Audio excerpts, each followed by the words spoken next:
Une petite recherche de fuite, on a des dégâts dans le parking et du coup on a fait des vérifications. La gaine technique au rez-de-chaussée est complètement mouillée.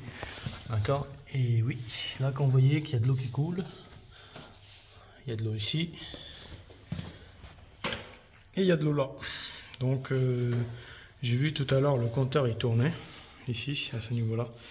Et oui, du coup, donc j'étais obligé de l'arrêter parce qu'en fait, comme les gens ils sont en train de s'en servir en même temps et il y a de l'eau qui coule, donc on va préférer changer les joints. Et regardez, ça prend le chemin de PER dans le fourreau et ça descend dans le sol et ça fait des dégâts en bas au niveau du parking. Donc du coup, la petite dépannage d'aujourd'hui, c'est que on change pas les joints avant le compteur, on change les joints, tous les joints après les compteurs. Donc on dévisse tous les raccords. Bien sûr, les raccords, par exemple, comme celui-là, il fuit aussi. Donc, vanne d'arrêt ouvert. Le problème, c'est qu'ici, regardez, ça, c'est pas nous. Les mecs, ils ont fait des dépannages et sur ce niveau-là, ils ont rajouté des T galvanisés. Au lieu de rajouter, voilà, tout, ils auraient dû faire tous les raccords en cuivre pour mettre les raccords sans joint avant les vannes d'arrêt. Sauf que ils ont fait les raccords à joint avant le vanne d'arrêt et ça, c'est un grand problème. Et chaque fois que ça va fuir là, et ben on sera obligé de couper le général. Mais le problème, c'est qu'on ne sait pas actuellement comment ça va se passer. Donc nous, ce qu'on va prévoir faire, c'est pour le futur, on sera peut-être un peu capable de mettre des raccords en PVC pression, par exemple. Je peux dire 2T, un coude avec des petites bobines et les raccords GCU. Enfin, les raccords GCU à coller sur le PVC pression, qui soit fileté partie femelle, comme ça on pourra venir mettre des vannes directement là-dessus. Donc ça, c'est pas pour le moment, ça sera pour plus tard. Donc aujourd'hui, on fait simplement, on coupe les vannes d'arrêt, d'accord, on répare tous les joints, voilà. Donc voilà, ça c'est la petite dépannage d'aujourd'hui.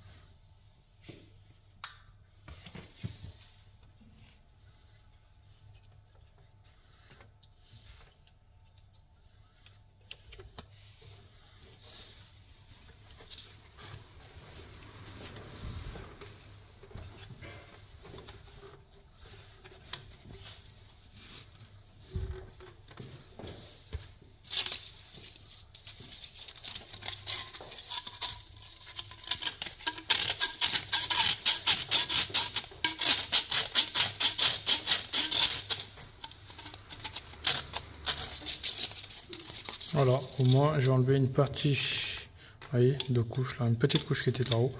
Donc ça c'est nettoyé, c'est propre au moins. Je passe un petit coup de chiffon.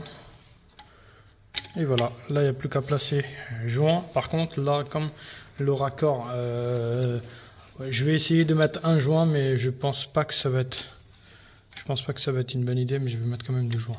Voilà. Là comme je vois que le raccord il est déjà servi, toujours en astuce à la ancienne sur le cuivre, c'est de mettre un tout petit peu de filasse, ou un tout petit peu de colle joint ici entre le collet battu et l'écrou. J'ai remplacé le joint, j'ai pas encore ouvert la vanne d'arrêt, donc avant d'ouvrir de l'eau, je passe un couteau à l'émeric pour enlever au moins du calcaire qui se collait là.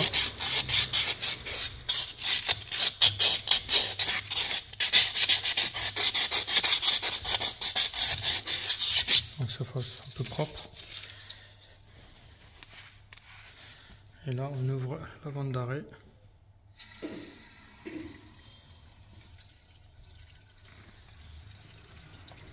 Nickel. Impeccable. Les gens ils sont en train de servir. Voilà, ça c'est la petite intervention d'aujourd'hui. Donc là j'ai tous les joints à faire. Une petite dépannage. Du coup, après avoir changé tous les joints, à quoi ça ressemble, vous voyez, donc ici, sur les trois raccords, j'avais du typhon. Et moi, comme je vous l'avais dit, que quand vous avez des raccords qui fuient, malgré que vous changez les joints, des fois la tête ou la sortie de l'emboîture ou collet battu n'est pas adapté, donc à un moment donné il est usé à force de trop serrer.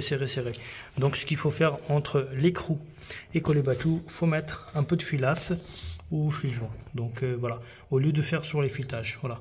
Donc du coup là l'opération réussie. Voilà. J'ai fait un coup de nettoyage propre parce que ça c'est les parties qui sont plus visibles. Donc du coup tout est bon, il n'y a pas de fuite, nickel.